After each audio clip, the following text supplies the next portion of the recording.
ভাইরা আমার, এরপরে আয়াতের শেষাংশে আল্লাহ বললেন, কি বললেন দেখেন, ওয়ালা ইয়াজিদুজ জালিমিনা ইল্লা খাসারা। তবে যারা জালেম, এ কোরআন তাদের ক্ষতি করবে, জালেমদের ক্ষতি হবে কোরআন দিয়া। কথাটা কে বলেছে? আরো জোরে বলুন। ওয়ালা ইয়াজিদুজ জালিমিনা, বলে ওয়ালা ইয়াজিদুজ জালিমিনা ইল্লা খাসারা। যারা জালেম তাদের এই কোরআন তাদের সর্বনাশ করার জন্য নাজিল হয়ে গেছে। কোরআন নাজিল হয়েছে ইমানদারকে বাঁচাবে আর জালেমকে মাটির সাথে মিশা দিবে। এখন জালেমের ক্ষতি কোথায় আমাদের জানা লাগবে কিনা? জালেমরা আজ জগৎ তৈরি করেছে জালেমরা সুখে থাকার জন্য, এই পৃথিবীকে ভোগ বিলাসে মত্ত থাকার জন্য, এই দুনিয়ার মানুষগুলোকে জিম্মি বানায়া, তাদেরকে ভৃত্য বানায়া, দাস বানায়া, তাদের উপরে প্রভুত্ব করার মাধ্যমে তারা মজা এবং আনন্দের জীবন যাপন করতে চায়। আল্লাহ রব্বুল আলামিন বলছেন, আমার এই কোরআন তাদের সেই অঞ্চল, আমার এই কোরআন তাদের সেই বাসনা নষ্ট করে দিবে। যেমন ধরেন, কোরআন নাজিল হয়েছে জালেমদের বিরুদ্ধে, ইমানদারদের পক্ষে। জোরে বলুন ঠিক না ঠিক? আল্লাহ নিজে বলেছেন, ও ইমানদার, এ কোরআন তোমাদের জন্য সুবিধা করে দিবে, আর যারা বেঈমান তাদের জীবনে পরাজয় নেমে আসবে। কে বলেছেন কথা? আল্লাহ পাক বলছেন, ওয়ানাজ্জালনা আলাইকাল কিতাবা তিবয়ানাল লিকুল্লি শাইইন ওয়া হুদাও ওয়া রাহমাতাও ওয়া বুশরা লিল মুসলিমিন। আল্লাহু আকবার। আল্লাহ পাক বলছেন, ও বান্দা, আমি এমন একটা কিতাব নাযিল করেছি যেই কিতাবের ভিতরে একটা মানব জাতি পরিচালনার জন্য, একটা দেশ পরিচালনা করার জন্য, একটা সংসদ পরিচালনা করার জন্য, একটা বিচারালয় পরিচালনা করার জন্য, শিক্ষা মন্ত্রণালয় পরিচালনা করার জন্য, অর্থাৎ একটা দেশের যতগুলো সেক্টর আছে, যতগুলো কারবার আছে, যতগুলো কর্মকাণ্ড আছে, সবগুলোকে দক্ষতার সাথে পরিচালনা করার জন্য যত বিধান দরকার, সবগুলো বিধান আমি আমার কোরআনের ভিতরে ভরে দিয়েছি। জোরে বলুন সুবহানাল্লাহ। কোরআনকে যদি জিজ্ঞেস করা যায়, ও কোরআন বলো বলো, তোমার মধ্যে সব বিধানই তো আছে, তাহলে আমার বাবা মারা গেছে, আমি কি পরিমাণ সম্পদ পাবো রে কোরআন বলো বলো। এবার মেয়েরা জিজ্ঞাসা করছে, ও কোরআন, আমরা মেয়ে মানুষ, আমাদের বিয়ে হয়ে যায়, বাবা মারা গেলে ভাইরা সব জমি লিখে নেয়, সব জমি দখল করে নেয়, আমাদেরকে দেয় না। কোরআন রে বলো বলো, আমরা বাবার কোনো জমির অংশ পাবো কিনা? কোরআন জবাব দিচ্ছে, ও মহিলা শোনো শোনো, তোমার ভাই যেই পরিমাণ পাবে, একটা ভাইয়ের যে পরিমাণ সম্পদ, তার অর্ধেক সম্পদ তোমার জন্য আল্লাহ লিখে দিয়েছে। ও কোরআন, এবার তোমাকে জিজ্ঞেস করি রে কোরআন, কেউ যদি সন্ত্রাস করে রে, কেউ যদি চাঁদাবাজি করে রে, তার কি শাস্তি হবে? কেউ যদি দুর্নীতি করে, সন্ত্রাস করে, লুটপাট করে, চাঁদাবাজি করে, এর শাস্তি কি হবে? জিজ্ঞাসা আপনি করেন কোরআনকে, কোরআন জবাব দিবে কি দিবে না? যখন দিবে কি দিবে না? এবার সূরা মাইদার 5 নম্বর সূরা আল মাইদার ভিতরে যখন কত নম্বর সূরা? 5 নম্বর সূরা আল মাইদার ভিতরে 33 নম্বর আয়াতের মধ্যে আল্লাহ রাব্বুল আলামিন বলছেন, কোরআন জবাব দেয়, আল্লাহর বান্দা শোনো শোনো, যারা নাকি সন্ত্রাস করবে, দুর্নীতি করবে, চাঁদাবাজি করবে, এদেরকে গ্রেফতার করতে হবে। কি করতে হবে যখন? এদেরকে গ্রেফতার করতে হবে। এদেরকে গ্রেফতার করো, আগে সংশোধন হওয়ার সুযোগ দাও। কি হওয়ার যখন? ওরা কেন চাঁদাবাজি করে রে, ওরা কেন সন্ত্রাস করে রে? দুইটা কারণে সন্ত্রাস করে, চাঁদাবাজি করে। একটা হলো ইসলামের জ্ঞানের অভাব, পরকালের জ্ঞানের অভাব। কারণ পরকাল ব্যাপারে আল্লাহ রাব্বুল আলামিন মক্কি জীবনে 86টি সূরা নাযিল করে দিয়েছেন। জোরে বলুন সুবহানাল্লাহ। 86টি সূরার ভিতরে আল্লাহ রাব্বুল আলামিন পরকাল নিয়ে অনেকগুলো কথা বলেছেন। এই যে পরকালের ব্যাপারে বিশাল একটা জ্ঞান ভান্ডার, এটার অভাব আছে। ওকে গ্রেফতার করো, জেলের মধ্যে তোলো, জেলের মধ্যে তোলার পরে ধীরে ধীরে কোরআনের বৈঠকে বসাও।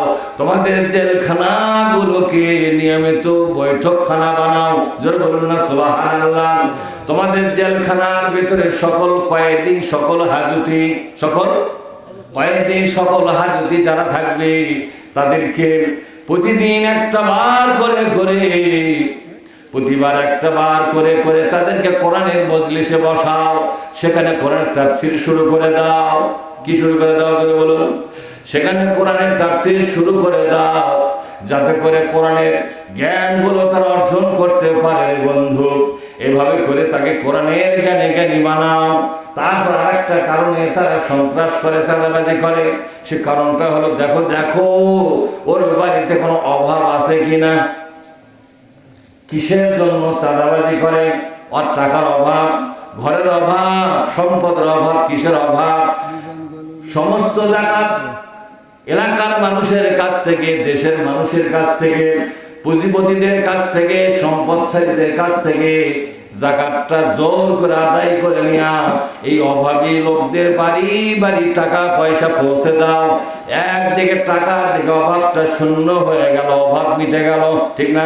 আর একদিকে কোরআনের জ্ঞানে জ্ঞানী হয়ে গেল। এরপরে যুবক আর সন্ত্রাসে হাত যেরকম দিবে, আর চাঁদাবাজিতে হাত দেবে না, কি দেবে না। নেশা বন্ধ হয়ে গেল রে, চাঁদাবাজিও বন্ধ হয়ে যাবে। ইসলাম এইভাবে চিকিৎসা দেয় কোরআন দিয়া। ভাইরা আমার, তারপরও যদি কেউ চাঁদাবাজি করে, সন্ত্রাস করে, দুর্নীতি করে, আল্লাহ পাক বলছেন তাকে গ্রেফতার করো। কি করো জোরে কর? তাকে গ্রেফতার করো। ইন্নামা জাযাউল্লাযীনা ইউহারিবুনাল্লাহ ওয়া রাসূলাহু ওয়া ইয়াসআউনা ফিল আরদি ফাসাদা। আল্লাহু আকবার। আল্লাহ পাক বলছেন, যেই সমস্ত লোকেরা আল্লাহর সঙ্গে এবং রাসূলের সঙ্গে যুদ্ধে লিপ্ত হয়ে গেল। এখন কারা কারা যুদ্ধে লিপ্ত হয় আল্লাহ এবং রাসূলের সাথে? আল্লাহ এবং রাসূলের সাথে যুদ্ধ করা মানে হলো আল্লাহ কোরআন যারা প্রচারে বাধা দেয়। কি দেয় জোরে কোন? আল্লাহর কোরআনে যারা প্রচারে বাধা দেয়, যারা সুদের অর্থনীতির পক্ষে থাকে, আল্লাহর কোরআনে যাকাতের অর্থনীতির পক্ষে থাকে না, বরং বিপক্ষে চলে যায়। এই সুদের অর্থনীতি এটাকেই তারা প্রতিষ্ঠিত রাখতে চায়। যারা কোরআনের সমাজ যারা কায়েম করতে দিতে চায় না, এরকম লোক আছে না নাই? যেরকম আছে না নাই? আমার কথাগুলো কি বুঝতেছেন আপনারা? কোরআনের সমাজ কায়েমের ব্যাপারে বাধা দেয় যারা, সমালোচনা করে যারা, এরা সকলে আল্লাহর দুশমন, এরা সকলে নবীর দুশমন, এরা আল্লাহ আল্লাহ রাসূলের সঙ্গে যুদ্ধ ঘোষণা করেছে। কথা ঠিক না ঠিক? আল্লাহ পাক বলছেন, এদেরকে গ্রেফতার করার পর তাদেরকে জেলে ভরাও। এরপরে তাদেরকে কোরআনের শিক্ষায় শিক্ষা দান করো, হাদিসের শিক্ষায় শিক্ষা দান করো, ফিকহ শেখাও, হাদিস শেখাও, কোরআন শেখাও। এইভাবে শিক্ষা পড়া দিয়া সে যখন কোরআনের জ্ঞানে জ্ঞানী হয়ে গেল, হাদিসের জ্ঞানে জ্ঞানী হয়ে গেল, ফিকহের জ্ঞানে জ্ঞানী হয়ে গেল জেলখানার ভিতরে, তাহলে বলেন তো ইসলামী সরকার কায়েম হলে জেলখানাগুলো একটা ইউনিভার্সিটি হবে কিনা? যারা বলুন, বড় রকমের একটা মাদ্রাসায় রূপান্তর হবে কিনা? যে জেলখানায় সকাল সন্ধ্যা ক্লাস হবে, কোরআনের ক্লাস, হাদিসের ক্লাস, ফিকহের ক্লাস, এবং জেলখানার কয়েদিদেরকে নিয়মিত নামাজ পড়ানো হবে, নিয়মিত কোরআন মুখস্থ করানো হবে। অর্থাৎ একটা জেলখানায় ঢুকলে মূর্খ লোক জেলখানা শেষ করার পর সে আলেম হয়ে বের হয়ে যাবে। জোরে বলুন সুবহানাল্লাহ। বলেন, এরকম জেল আপনারা চান? কথা কান্নাকে চান আপনারা? কারা কারা আছেন একটা হাত তুলে দেখান তো। নারায়ে তাকবীর। একটু জোরে বলা লাগবে বাজান, এখানে শব্দ দিলে হবে না। নারায়ে তাকবীর। ইসলামের আলো ঘরের মধ্যে থাকলে কি সংসদ আলো জ্বলবে? আপনি ঘরে থাকেন আর হনুমান গুলো সংসদে বসে আছে, কথা ঠিক না? এই হনুমানের কাছ থেকে সংসদ কারে নেওয়া লাগবে কিনা? এই জন্য ইসলামের আলো আল কোরআনের আলো, আল হাদিসের আলো, নারায়ে তাকবীর। যদি এদেরকে ধরা পড়ে সন্ত্রাসীরা, সাদাবাজরা, তাদের শাস্তি হলো আইয়ু কত্তালু, তাদেরকে কতল করে দাও, বাঁচার কোনো অধিকার। কোন সন্ত্রাসী, কোন সাদাবাজ, কোন লুটেরা, কোন হাইজাকারের এই বাংলাদেশে বাঁচার কোনো অধিকার নাই। এই বিধান কে জারি করেছেন? তাহলে এই বিধান বর্তমান বাংলাদেশে চালু করবেন না পরকালে চালু করবেন?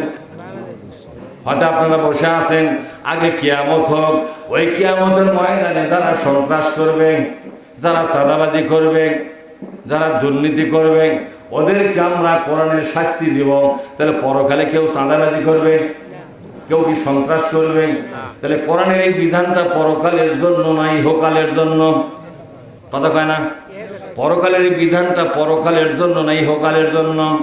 তাহলে এই আইনটা গ্রামের লোকেরা কি কার্যকর করে পারবে না সরকার থেকে কার্যকর করা লাগে? কথা বলে, এই যে আইনটা কি গ্রামের লোকের একত্র হয়ে আইন কি কার্যকর করে পারবে? আইনটা কার্যকর করার জন্য একটা কি লাগবে? সরকার লাগবে। যখন কি লাগবে? ও বন্ধুরে, এই কথাটা বোঝার জন্য আপনাদের কতগুলো বয়স চলে গেল, আজও কেন বোঝেন না? সরকারি ক্ষমতা ছাড়া কোরআনের একটা বিধানও কার্যকর হবে না।